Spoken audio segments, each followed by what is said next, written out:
Good evening. Welcome to Oxford University's Museum of Natural History.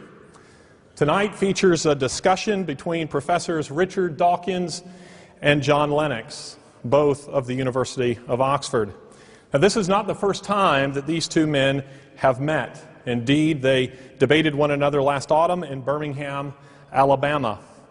In that encounter, the Wall Street Journal said that they displayed rhetorical skills in the best British tradition. The theme this evening is Has Science Buried God? Now, there are three topics of conversation. First is the issue of science itself, gaps and faith and evidence and so forth. And then finally, they will move into the topic of morality and purpose. If there is no God, where does that leave us? Now, we'll give this discussion roughly 50 minutes, and then there will be a Q&A. We will be collecting questions from the seated area right here, and then submitting them to the two men on stage. This will take about 20 minutes or so.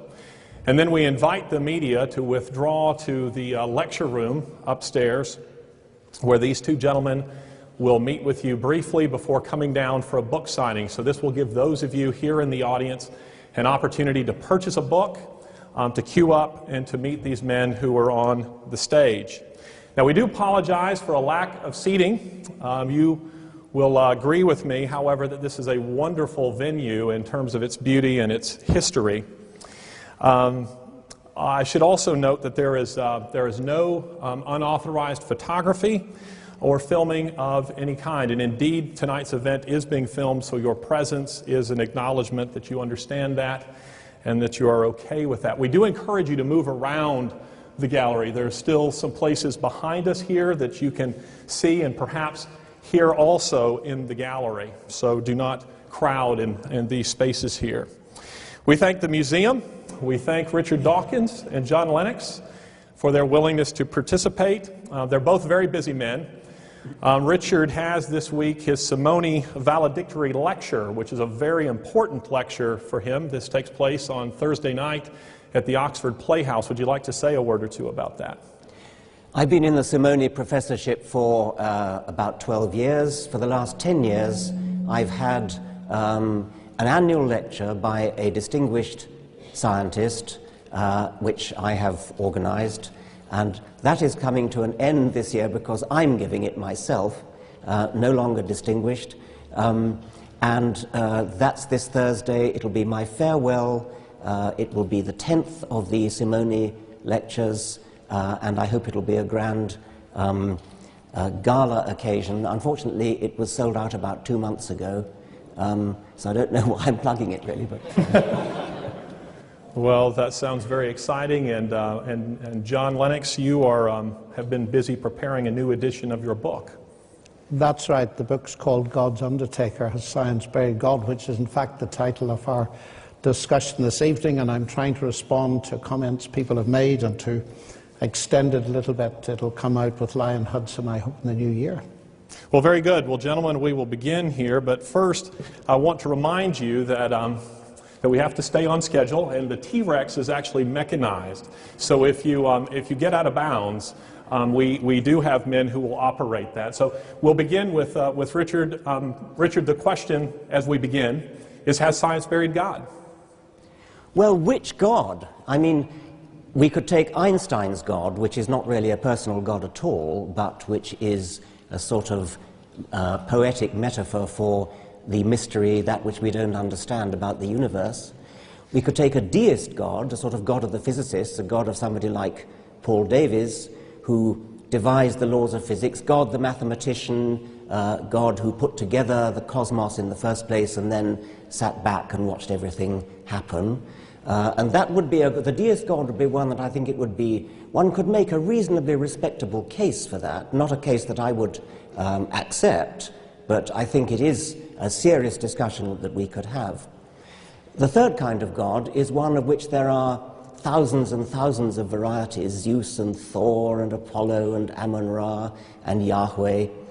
And we don't actually need to go through all those because I've, as Larry has said, I've encountered John Leynicks before, and I know the God he believes in, which is the Christian God. So we only have to talk about the Christian God.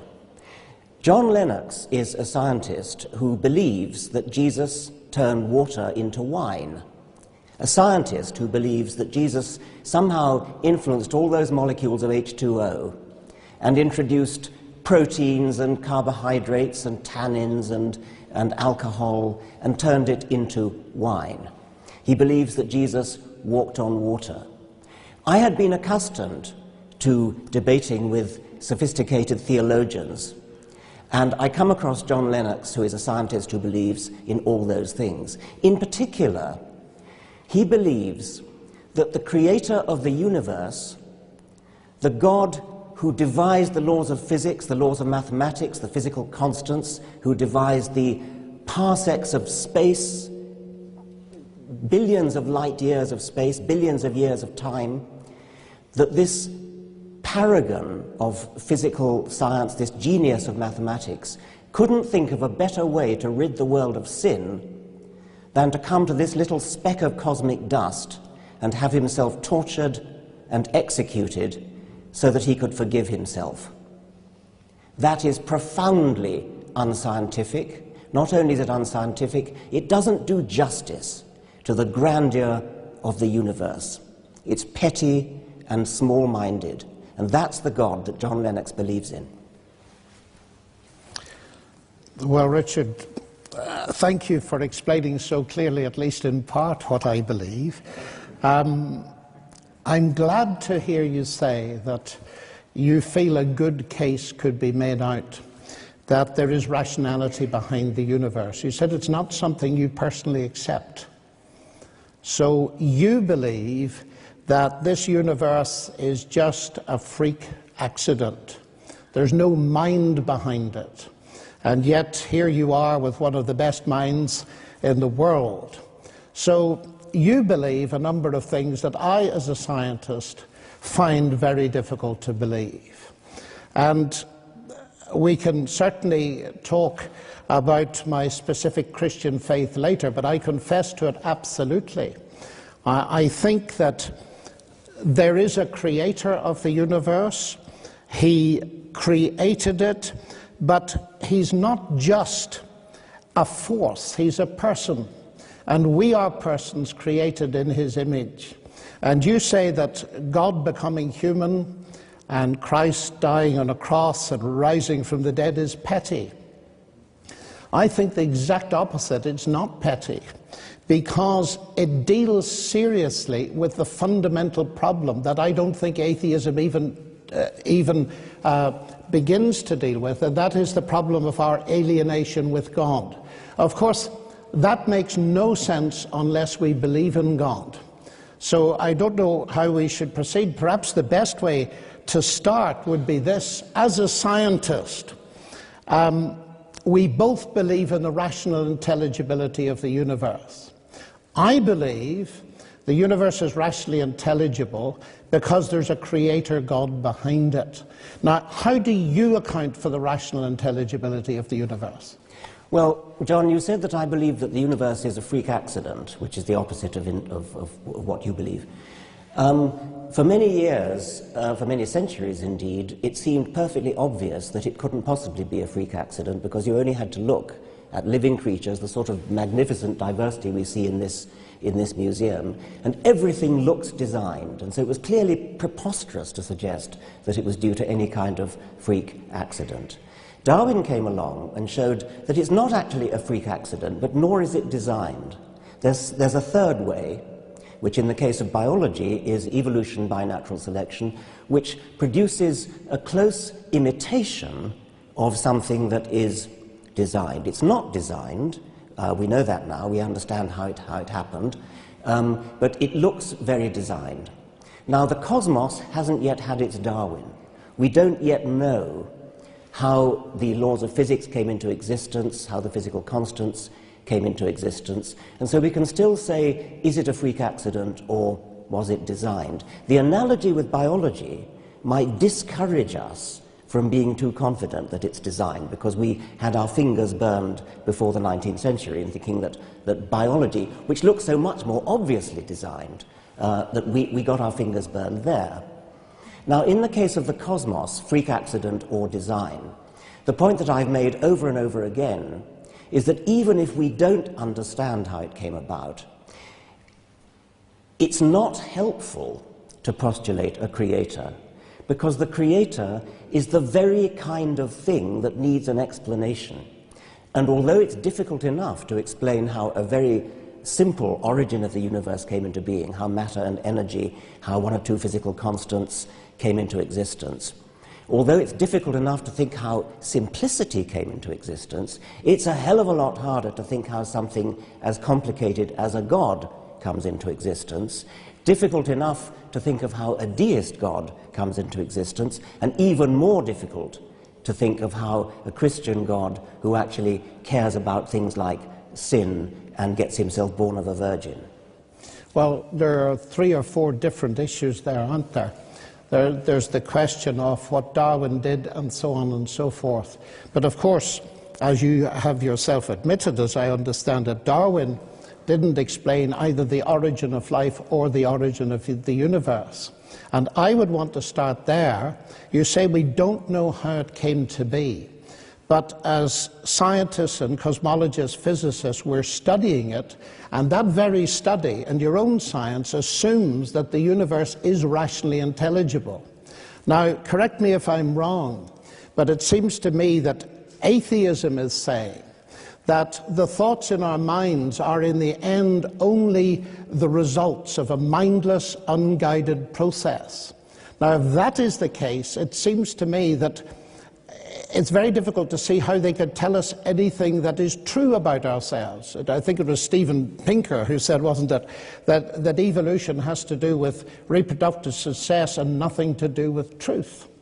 And John Gray, who's also an atheist, I understand, made the point not long ago that the problem with Darwinism, if you take it in its ultra form, it really undermines the notion that we can give any credence to what we think. So it seems to me that your atheism undermines the very rationality that I assume and you assume when we go to study the universe. So that's the first point I would make. Let me answer that. It seems to me a quite absurd thing to say that because we are saying that our minds are produced by brains and brains evolve by evolution, by natural selection, therefore that somehow undermines our ability to understand anything. Why on earth should that be? I mean, natural selection builds brains which are good at surviving, and brains that are good at surviving are brains that are surviving in the world. But where does the concept of truth, how do they come to recognize things like truth if those thoughts are simply reducible to physics and chemistry and neurophysiology? How do they serve truth? Truth is what happens. An animal that was attempting to survive and that didn't recognize truth or falsehood in some sense at whatever level is appropriate for the kind of survival that it has, it wouldn't survive. I mean, truth just means that you're living in the real world and you behave in the real world in such a way as things make sense in the real world. When you see a rock in your way, you don't go charging into it. You die if you did that. If you jumped over a cliff, you die. That's truth. It's perfectly obvious that natural selection would favor in any animal a brain that behaves in a way that recognizes truth and acts upon it. Well, I can't resist a little quip, but I notice many of my fellow human beings doing very well through telling lies. I can't for the life of me say... Point. It's a separate point, but I can't see how natural selection would produce this truth. But coming back to that in itself, you say this illusion of design, and of course I find your writing so fascinating because of the metaphors and images you use. I do envy that capacity. And you said somewhere that it's terribly, terribly tempting to believe that it has been designed.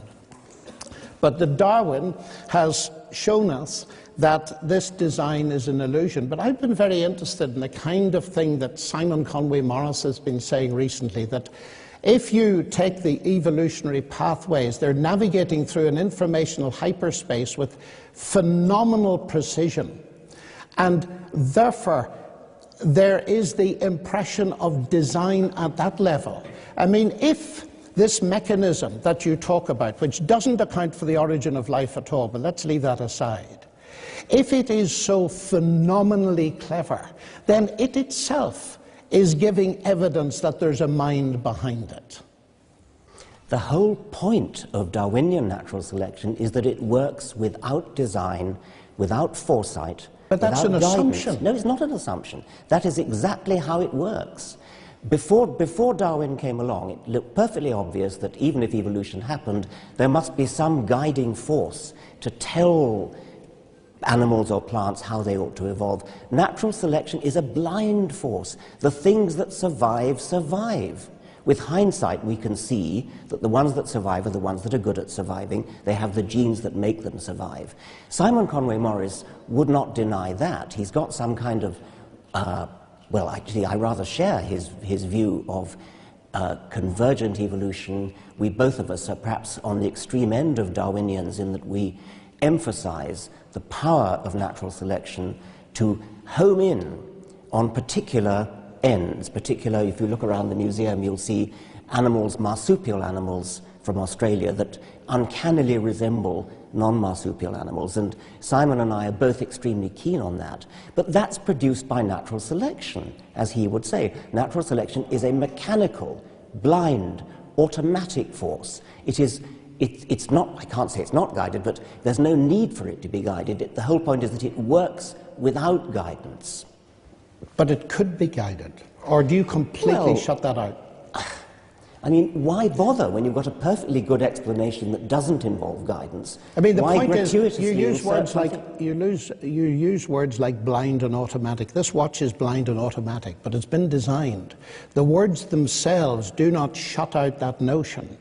And it seems to me that the impression I'm getting is that what's coming through is that the whole process is so sophisticated, it itself is giving evidence of a rational mind behind it. But am I understanding you right, that you say you deny that because you've an in-principle reason for denying it? That is, everything must, as far as you're concerned, go from the simple to the complex. And therefore, your major argument in the God delusion, if I understand it right, is that God is, by definition, more complex than the thing you're explaining, so he's got to be explained. Is that right? That is a major point that I want to make. But let me go back to what you were saying before about guidance. When you drop a stone, it falls to the ground, and you as a scientist will explain that by gravity. You wouldn't dream of saying, oh, there must be a God pushing it down. That's exactly what you're in effect saying with respect to evolution. Because we understand evolution in just the same kind of level as rather better level than we understand gravity. No, and this is a very important point, because I detected in many of your writings that you oppose God and science's explanations. When Newton discovered the law of gravity, he didn't say, marvelous, now I can know how it works, I don't need God. God is an explicator at the level of an agent, not a mechanism. So that we can study mechanisms in biology. The more sophisticated they are, the more that might well point towards an agent. You don't argue away the existence of an agent by showing that there is a mechanism.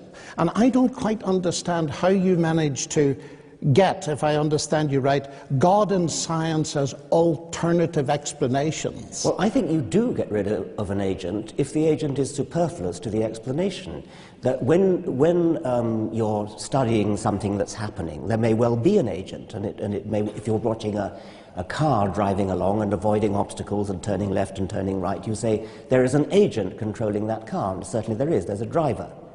But if if you don't need an agent to explain what's going on, and we don't in the case of biology, and we don't in the case of gravity. Of course, I accept that Newton was a theist. He lived in the 17th century and everybody was. But you don't need an agent. An agent is a superfluous explanation. It's a gratuitous grafting on of something that you don't need. Well, I find that unconvincing, because even if you accept the whole evolutionary paradigm, it depends on there being a fine-tuned universe. And that fine-tuned universe raises in itself very big questions as to the origin of the universe. Evolution doesn't deal with that. No, it doesn't. Nor does it deal with the origin of life. No, those are separate points. Those are separate points, but they're vastly major points. They are, yes. As long as we were dealing with evolution, I was talking about evolution. If you want to move on to talk about these other things, I'd be very happy to move on. But the notion of things in principle going from simple to complex, and they must go that way, that seems to me to be your belief, your faith. Well, things must go from simple to complex, yes. No. I mean, if things go from simple to complex, we need an explanation. Yeah, we Natural do indeed. selection is an explanation for that. It's the explanation in the case of biology. Well, let's go back to the level of the origins of the universe and the origin of life. Now, life, as we both know, has got this digital database. It's got a language all of its own. Now, the only thing we know of capable of producing language is mind.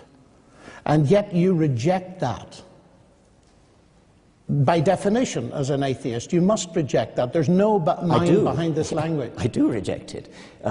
When you say the only thing we know that can produce language is mind, I mean, we know that what produces human language is mind. Of course we do, because that's human language. But DNA is not human language. Yeah, but DNA it's very sophisticated. It's very sophisticated, but it doesn't follow that it has to be generated by mind. But we know of no other conceivable way of it being generated.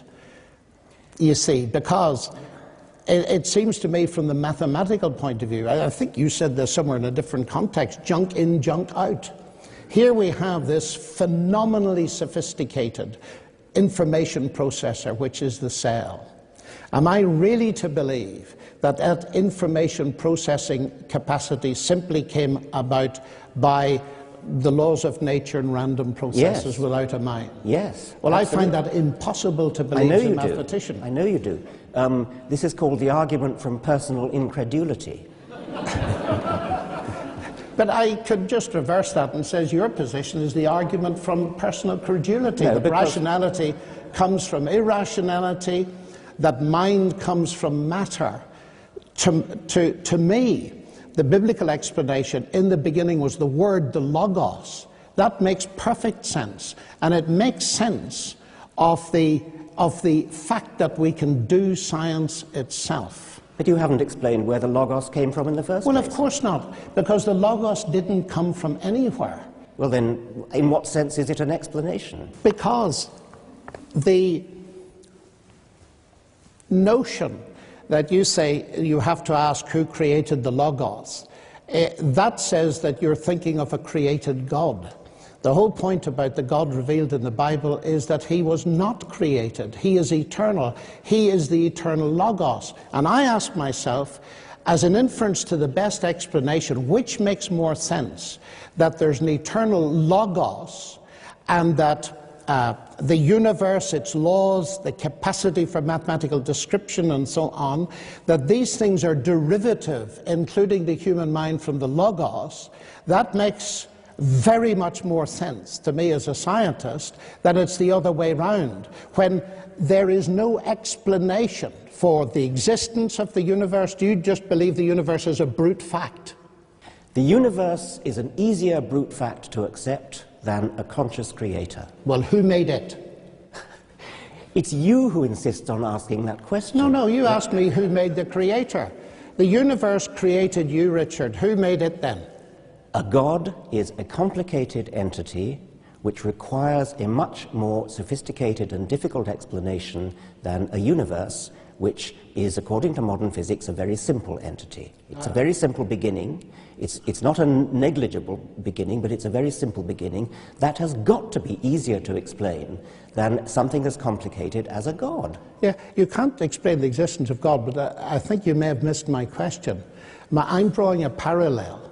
You see, you say that it's, at least, don't let me put words in your mouth, of course, because that would be unfair, but I'm getting the message that it's ridiculous for me to believe in a God who created the universe and me, because I have to ask who created God. All I'm doing is turning that question round and saying, the universe, you admit, created you because there's nothing else. Well, then who created it? I understand you perfectly. I'm making that we both of us are faced with the problem of saying, how did things start? Yes. I'm saying it's a hell of a lot easier to start with something simple than to start with something complex. That's what complex means. But I don't think so. If I pick up a book called The God Delusion, it's a pretty sophisticated book. It's got lots of words in it. But actually, as I look at page 1, I don't even need to go beyond page 1, I conclude that it comes from something more complex than that book itself, namely you. Yes, I mean, obviously complex things exist and brains exist. Well, and why brains can are I complex. not look at the universe, the whole show, which includes Dawkins and Lennix? I'll tell you why. Because my brain that produced a book has an explanation in its own right. That explanation is evolution. We go back and back and back to the origin of the universe. That provides an explanation for complex brains, and complex brains produce books and museums and cars and computers. Of course we have complex things that produce other complex things, but science has an explanation for where complex brains come from in terms of simple beginnings. I don't think it has at all.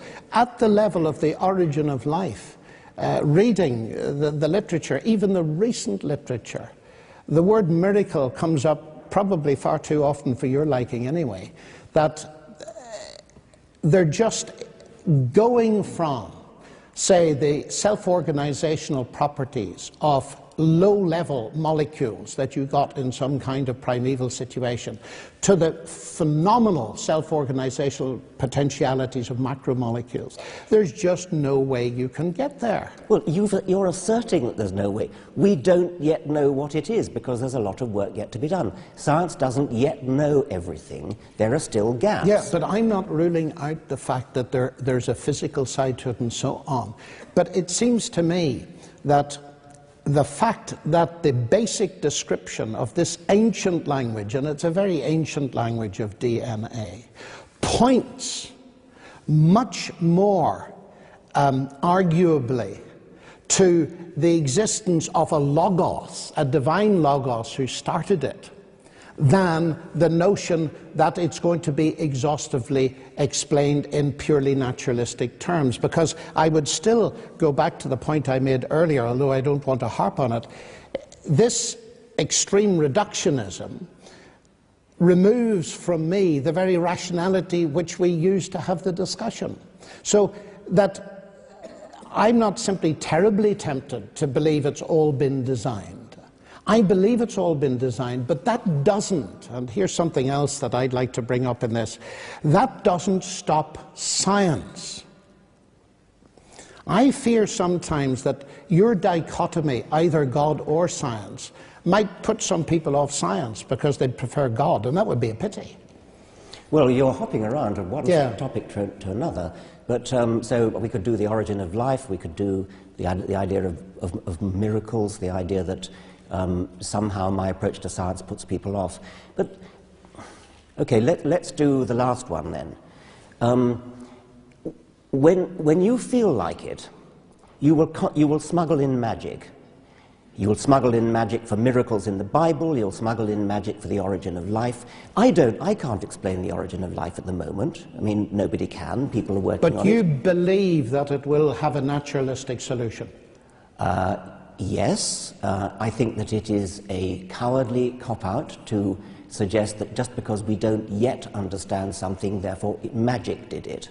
Oh, well, I would agree with that. I mean, the God of the gaps idea. Well, but that's exactly what you're putting forward, the God of the gaps. You're saying, you're pointing to the origin of life, you're pointing to the origin of DNA and saying, oh, well, okay, Darwin's done everything after the origin of life, but he hasn't done the origin of life. No, that's the God of the gaps. I think what I'm saying here is that there may well be two kinds of gaps. That is, there are bad gaps that science closes. But could it not be that science can open some gaps? Now, what I mean by that is this. Your assumption, as I understand it, is that there's going to be an exhaustive, reductionist, naturalistic explanation of everything in scientific terms. I don't think so. Now, if there is a God, and if he created this universe, and if, as I believe, he is personal, then I would expect certain things to follow. One, that I would see evidence, not proof, but evidence in the universe that God existed. I feel I see that in the mathematical describability of the universe, in the fine-tuning of the universe, and so on, and in the marvelous sophistication of the world. I'd expect to see God's traces there. I would also expect that there may be occasions when God speaks in special ways, and therefore the more we try to analyze those things in terms of purely reductionist science, it'll get more and more difficult instead of more and more simple. I wouldn't expect there to be many of those places. I think the origin of life might be one of them. And certainly when it comes up into more recent history, you mentioned miracles. The thing that is central for me is the fact that what you call petty, and I feel is vastly significant, because it's touching on something that affects every human being, the question of death. Now, if Jesus really, literally rose from the dead as a matter of history, that makes an enormous difference to our view of the world. And so far from being petty, if this is God speaking to us, then I want to take it extremely seriously. Why do you think it's so petty? Well, of course it makes a huge difference if it's true. But yes, exactly. But you've suddenly leapt from sophisticated discussions of the origin of the universe, where one can have a proper discussion about whether some sort of cosmic intelligence could have set forth the laws of physics. And you suddenly jump to a man who lived 2,000 years ago, was born of a virgin, rose again from the dead. Well, I only did that because you mentioned it first at the beginning. Well, I think that's petty. By comparison with the grandeur of the universe. I mean, to put my point again, do you really think that the creator of this magnificent edifice of the universe, the expanding universe, the galaxies, he really couldn't think of a better way to get rid of the sins on this one little speck of dust than to have himself tortured? He's the one who's doing the forgiving after all. Couldn't he just have forgiven? Because this is a moral universe, Richard, and just forgiving doesn't make sense. I mean, he has to kill himself in order to... He doesn't kill himself. Or get himself killed, tortured. God sends his Son into the world to provide forgiveness and to provide a basis on which he can justly bring forgiveness to me. Now, he has to get himself killed in order to do that. Well, half a minute. We need to step back from this a little bit, because it's actually a highly relevant topic. In your world, where is justice to be found? Well, justice is a human construct of great importance in human affairs, and it's something that most of us have a sense of, which I think probably can be given some sort of Darwinian explanation, but I don't see where you're taking this. Well, my question is there any ultimate justice? You see, you say this is petty. I'm saying I find myself in a world which is a broken world. I find myself in a world where there's massive injustice, where many people won't get it. We're so privileged. We live in Oxford and so on. We've got enough money to live on, etc., etc. But if there is no God, then there's no ultimate justice.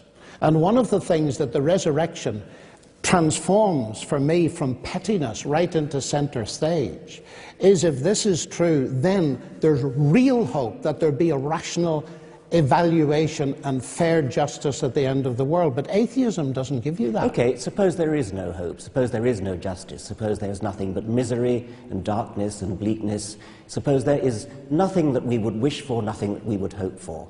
Too bad. That doesn't make it true, just because God would make us feel good. Well, of course it doesn't. Well, then why do you bring that argument up? Because I believe that there is evidence that it is true. I don't believe in the resurrection just like that, because faith is based on evidence. I've changed your ground again. What you said before was that there is no hope without God, and it sounded well, that's true. That's absolutely true. Okay. And you just admitted it. So I haven't admitted it. I said if that's true, yes. So what? I didn't say it was true. But anyway, but therefore the question to be decided then is there a God, and has he revealed himself? And that's where again I think this pettiness needs to be pushed aside, because I can't get to know you as a person. You're not just a scientific object. I could look at you through a telescope or a magnifying glass. I could even dissect you and so on and so forth. But because you are a person, I cannot get to know you unless you're prepared to reveal yourself to me. So the fact that the claim of Christ to be the truth, to be God incarnate, that makes perfect sense to me, because if there is a God who invented this wonderful, marvelous universe with all its science and all the rest, then he has taken the initiative in getting to know us and revealing himself to us. And he's revealed himself to us at the level we can understand. We're persons, he's a person. That at least makes sense. So one of the very important questions to ask is that really true? Or is this simply myth and fantasy? Well, myth and fantasy for me. Yeah, well, do you know, that disturbs me for the following reason. Reading your book, The God Delusion, you say that it's under scholarly dispute among historians that Jesus actually existed. Now, I checked with the ancient historians. That is not so. And it disturbed me. History is not natural science. But what I don't understand is this: why you would write something like that. I don't think it's a very important question whether Jesus existed. There are some historians, most historians think he did, some historians They certainly do. I couldn't find an ancient historian that didn't. Well, there are one or two, but I don't really care, actually, because precisely because it's petty. I mean, if you could possibly persuade me that there was some kind of creative force in the universe, there was some kind of physical, mathematical genius who created everything, the expanding universe, devised quantum theory, relativity, and all that. You could possibly persuade me of that. But that is radically and fundamentally incompatible with the sort of God who cares about sin, the sort of God who cares about what you do with your genitals, the sort of God who is interested, who has the slightest interest in your private thoughts and wickednesses and things like that.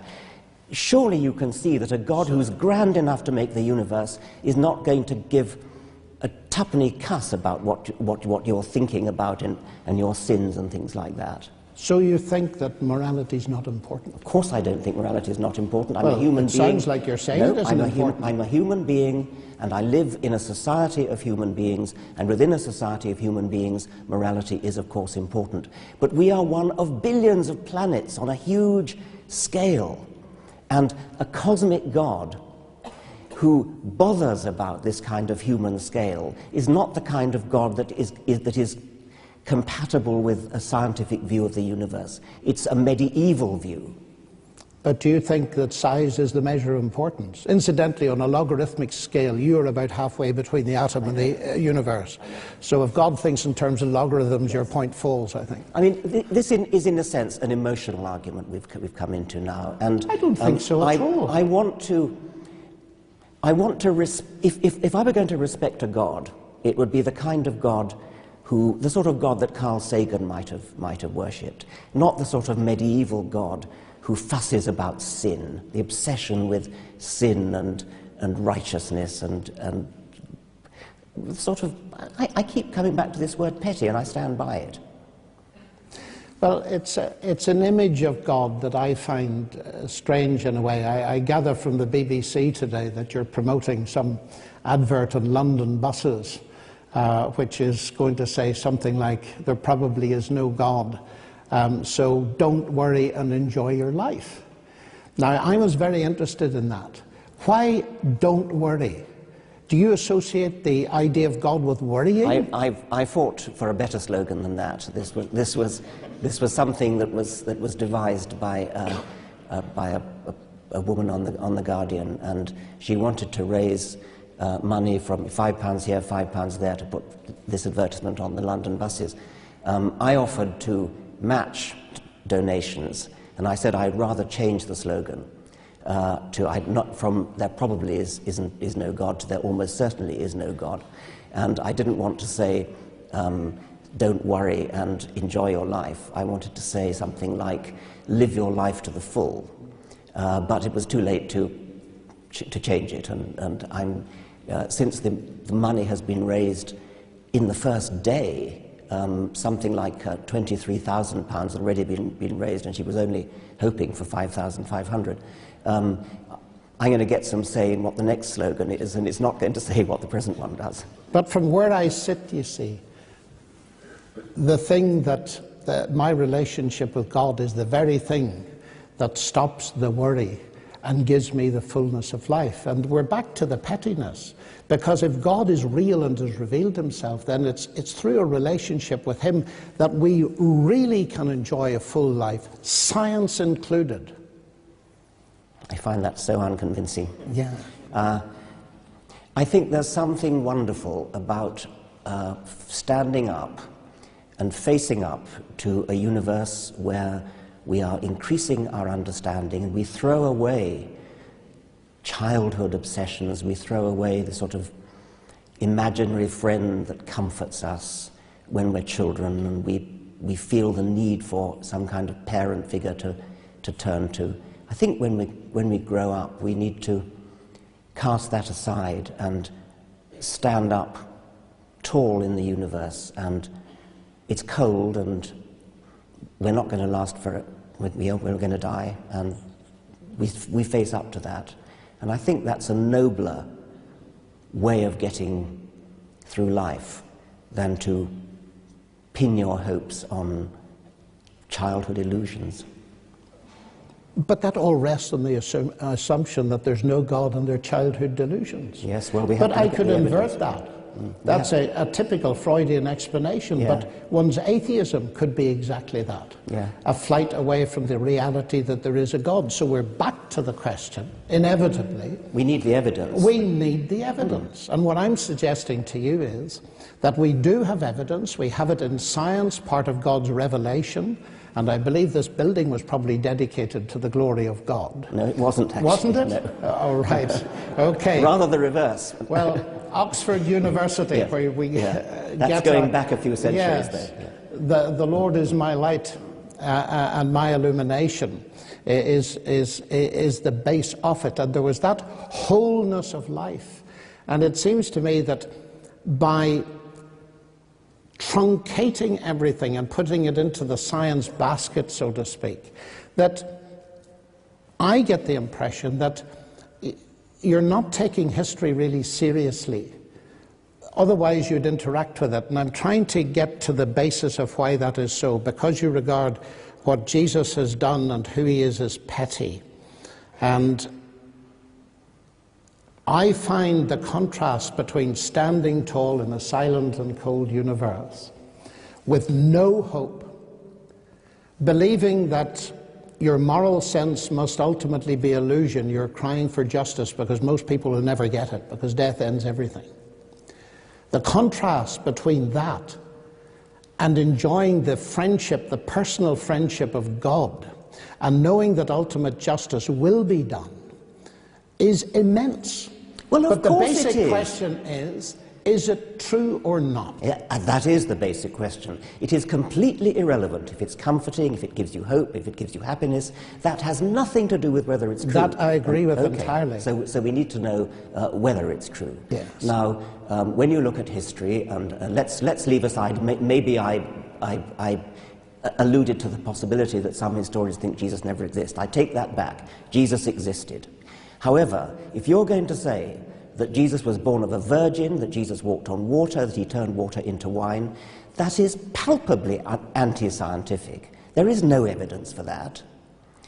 And if there were, you would be, well, I mean, no, there simply isn't any evidence for that, and no scientist could possibly take the idea seriously. I can make it worse for you. I know you can. Because Jesus actually claimed to be the Logos that created the whole universe. And if this is the Creator incarnate, making water into wine and so on is really a triviality. The more fundamental thing is the fact that he claimed to be and gave evidence that he was God. When you say it's anti-scientific, I don't think it's anti-scientific at all. Science cannot say that miracles do not occur. It can say they're highly improbable. But nobody is claiming that these things occurred by natural processes. They occurred because God fed his power in. Nor did the whole universe, if we look at it, occur in that sense by natural processes. God created it. We study all the natural processes within it. So when you say it's anti-scientific, I think it's not anti-scientific. What I mean by that is that if, and when doing science, we constantly have to keep in mind that at any moment there might be a little magic trick slipped in. That would completely nullify the whole enterprise of science. Oh, I agree with that. But well, you see, that's what you're allowing then. No, I'm not allowing that at all, because in order to recognize what the New Testament calls miracle, a special act of God, you must be living in a universe that has regularities and that we recognize them. I agree with you entirely. Otherwise you wouldn't notice the miracles. That's exactly true. Yeah. You wouldn't recognize if dead people were popping up all over the place. You wouldn't think it was very special. But the fact is you need two things, not one. You've got to have regularities which we call the laws of nature, although they're not causes. They're, in a sense, descriptions that we can use. You also need to be able to recognize those so that, for example, when Joseph discovered that his wife-to-be Mary was pregnant, he simply didn't believe her story. He was going to divorce her. He knew exactly where babies came from. He knew the regularity. It took very special convincing for him to realize that something extremely special had happened. But science cannot stop that. The question is, of course, did such a thing ever happen? And the central focus in the New Testament is not that, which is not so readily accessible to evidence, the virgin conception, but the resurrection of Christ.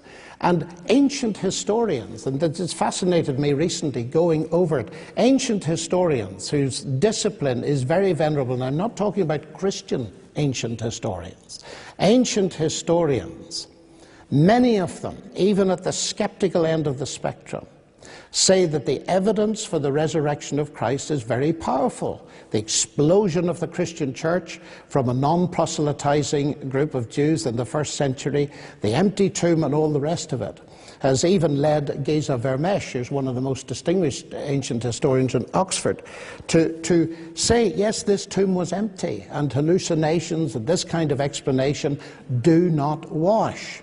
So we have to ask ourselves, are we prepared to believe in historical testimony or not?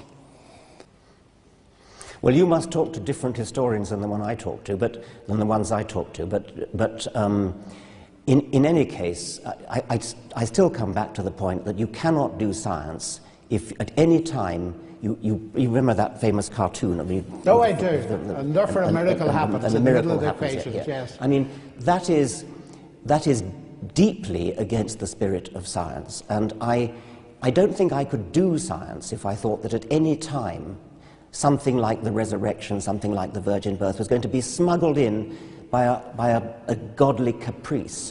Let me stop you right there, gentlemen. We need now to move on to the last topic, and we haven't left ourselves a great deal of time here, and that's the issue of meaning, human life, and meaning and purpose and morality. You've kind of touched on morality just a bit, but it was only briefly, so let's move the conversation there, and then we'll have our Q&A.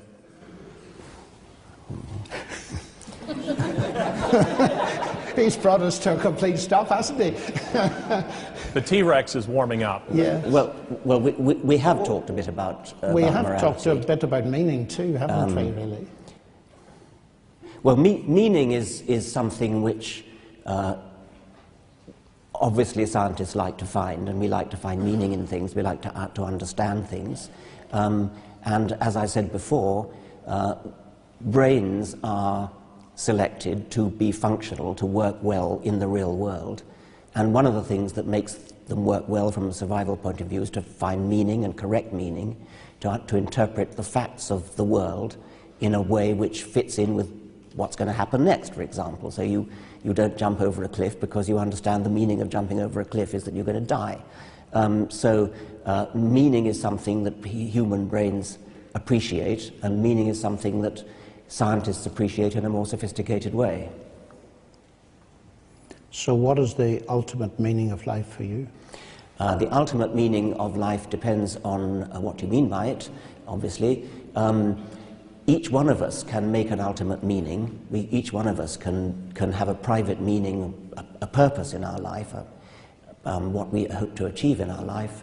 Or a biologist might say the ultimate meaning of life is the propagation of genes. That would be a very different kind of meaning. They're both true. I suppose the basic question for me here is, what is the nature of ultimate reality?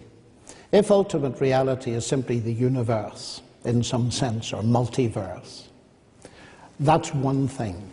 And I am at a loss to understand how you get from simple atoms, elementary particles, and so on, to a brain, let alone a mind, the I, the person. And we don't understand what consciousness is, and so on. I don't begin to say, and I don't think scientists begin to see, how you can get to something that even understands the concept of meaning. But I can understand it if behind the universe, the ultimate reality is not impersonal matter and energy that somehow has produced all this stuff bottom up. I can understand it if it's top down, as well as partly bottom up, and that is that there is a God who is personal, who is good, who is the source of life and meaning, and who reaches out to me as a person, and who, in fact, far from stopping me doing science, encourages the development of the mind that he has given me. And so meaning to me has all kinds of dimensions, as you would agree with, in my family, with my wife and my children and my work and so on. But it's not bounded by the 70 years and 10. It's not bounded by the death of the universe either. It's got an expanding horizon of hope. And that, to me, is the only thing that is worthy of the God that created this vast cosmos. That our lives are not going to be extinguished just like that. There is a beyond, and I can walk with confidence into that beyond because I have a real relationship that's got a firm basis with the God who invented it all. And therefore, it seems to me that the meaning given by atheism and reductionism is very, very tiny. Now, of course, you'll come back immediately and say it's a question of truth. Of course it's a question of truth. But at least we can have a look at the different kinds of worlds that we represent. Because that business of it's tempting, it is terribly tempting. Do you ever get terribly tempted to believe that there is a God and that the kind of thing I'm saying is true? I've said to you already that there are many things that would be very nice about it, but as you've just repeated, it doesn't make it true. No, it doesn't. I mean, you think you're going to survive your own death, I gather. Yes, I do. Yeah. I mean, but so you think that even though your brain dies, something else... I mean, at what point in evolution did that remarkable faculty emerge? I haven't a notion. It's part of God has created human beings in his image. What on earth does that mean? In his image? Do you think he looks like us? No, no. Well, that we have personality, that it's an anthropomorphism. But we are persons. God is a person, and therefore we can relate to him. That's what the whole business is about. Was Homo erectus a person? Well, I can't decide by looking at fossils whether there's a person or not. But do you think it happened gradually? Person. Do you think it happened gradually? I mean, or was there a moment when a child was born that was a person and its parents weren't? My own feeling is that there was a point when God did something special, but it would be very hard to detect that from any scientific investigation. So God suddenly kind of dived into the evolutionary process and said, right, from now on they're going to be persons. Well, whether he dived into an evolutionary process or did it specially is an open question. I do believe in evolution as far as Darwin saw it, the variation and modification that we've been talking about. I'm not actually sure, but this is a vast topic now to begin. Gentlemen, I think we digress. Yeah. Okay. The issue again is purpose. I want to hear that ending. I want to hear whether he believes in evolution. Well, I've said that I believe in what Darwin observed, but I'm not sure that the mechanism of mutation and natural selection can bear all the weight that's put on it. For example, producing consciousness and so on. I think there may be several points in the history of the universe where God did something special. But I'm not going to be over-dogmatic on that tonight, because those aren't the places where I rest my faith in God. Sorry, Mr. Chairman. No, again, we still have a few minutes, but we're discussing this issue. Do you feel that you've discussed sufficiently the issues of purpose, human purpose? You're actually giving a lecture on that in 2 days. And also the issue of morality. Are you comfortable that you've discussed that? Yeah, I think we should go to questions. Okay. Well, very good. Yes? Yeah, that's fine. Yeah. Okay, the first question is for Dr. Leyndix, and it is, Professor Leyndix. How do you explain the similarities between organized religions, and why do you feel that the Christian faith is in some way more viable than the others? That's a question for me? Yes, indeed. How do I explain the similarities between organized religions? I think that when we look around the world, there are various aspects to any given religion, and one of the very important ones is the moral aspect. And as has been pointed out by many people, if you look around the world, you find a common moral pool. In fact, you mentioned this in your book. A common moral pool that people of all faiths or none will respond very similarly to the same kind of moral questions. Now, to me, the explanation for that is the one I've just given, that each person is a moral being made in the image of God. And therefore, as I look around the world, I would expect, whether people believe in God or not, that they've a roughly similar morality. So there are similarities at that level.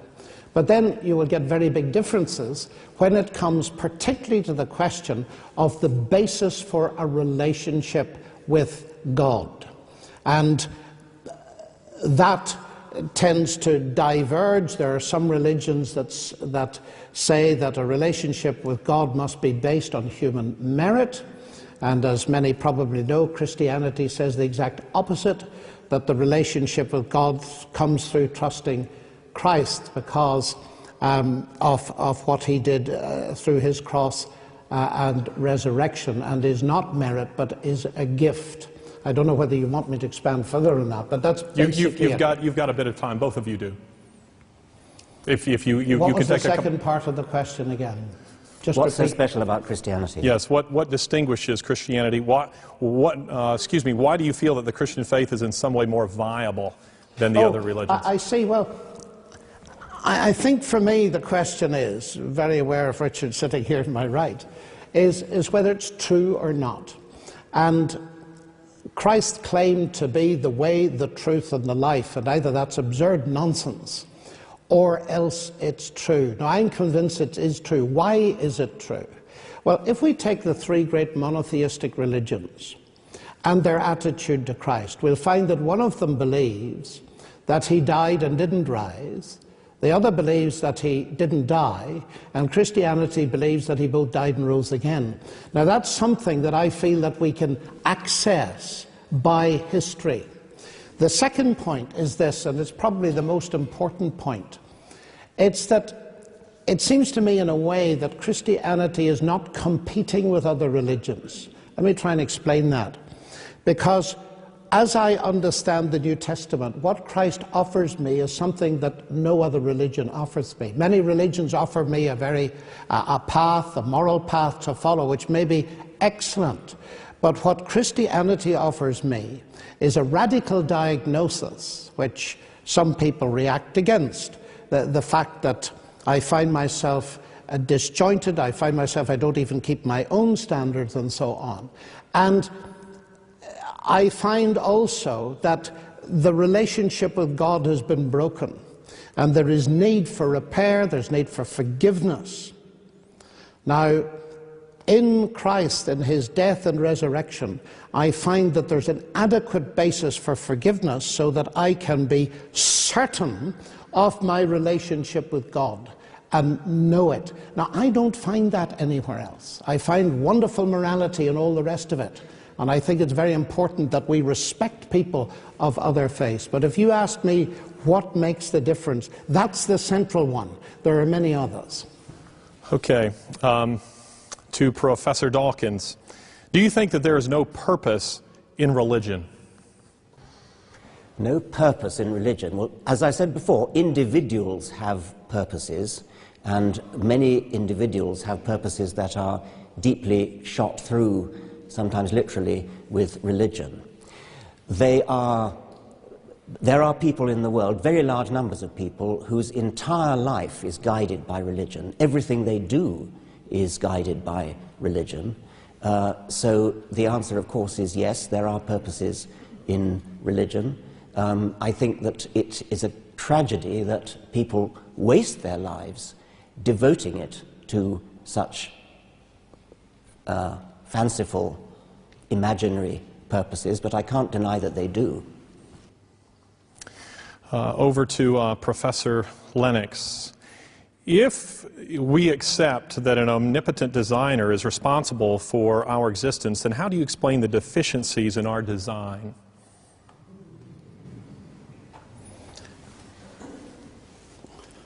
Well, of course, the question assumes that there are deficiencies. All design involves compromise with all kinds of different constraints and so on and so forth. So I think before I rush to say there are deficiencies in our design, I would need to know what the ultimate purpose of the designer was and all the rest of it. So it's very difficult to respond to that. I believe myself that the ultimate designer is God, but I also believe we live in a damaged universe, and so we see around us, alas, all kinds of things that are a result of, well, human evil as a result of the disjointedness of creation and so on and so forth. But that would lead us into a very much deeper question of the problem of moral evil and pain. To Professor Dawkins, how do you explain the origin of the laws of physics? I do not know the origin of the laws of physics, as I've said again and again. What I do know is that whatever they are, and I've said this again and again, whatever they are, it certainly doesn't help to propose that they were designed by a conscious intelligence, because that simply makes a bigger question than you've solved. Now, the laws of physics, but to break that down a little more, it has been suggested that the laws of physics are extremely fine-tuned, and that if they were any different, the universe as we know it wouldn't exist, stars wouldn't exist, chemistry wouldn't exist, biology wouldn't exist, and we wouldn't exist. And theists are tempted to say, therefore, the laws of physics must have been designed in such a way that they are exactly fine-tuned to bring us into existence. Once again, that is a non-explanation, because it leaves open the explanation for the designer. There are many physicists who explain that by saying, well, with the so-called anthropic principle, saying that we could only exist in a universe which has the the right laws and the right constants to bring us into existence, and therefore the fact that we're talking about it determines that we must be in such a universe. That's the anthropic principle. There are versions of it which make it a bit more plausible. For example, the multiverse theory, that there are lots of different universes, that we live in a kind of bubbling foam of universes, and each bubble in the foam has a different set of laws of physics. The vast majority of those laws of physics are not conducive to giving rise to us. A tiny minority are conducive to giving rise to advanced life forms. And once again, the anthropic principle comes in. We could only exist, we could only be in one of those bubbles that has the necessary laws of physics to bring us into existence. And therefore, obviously, since we do exist, since we're talking about it, we must be in such a universe. I haven't answered the question, but what I hope I have done is to show that whatever else the answer is, it cannot be God.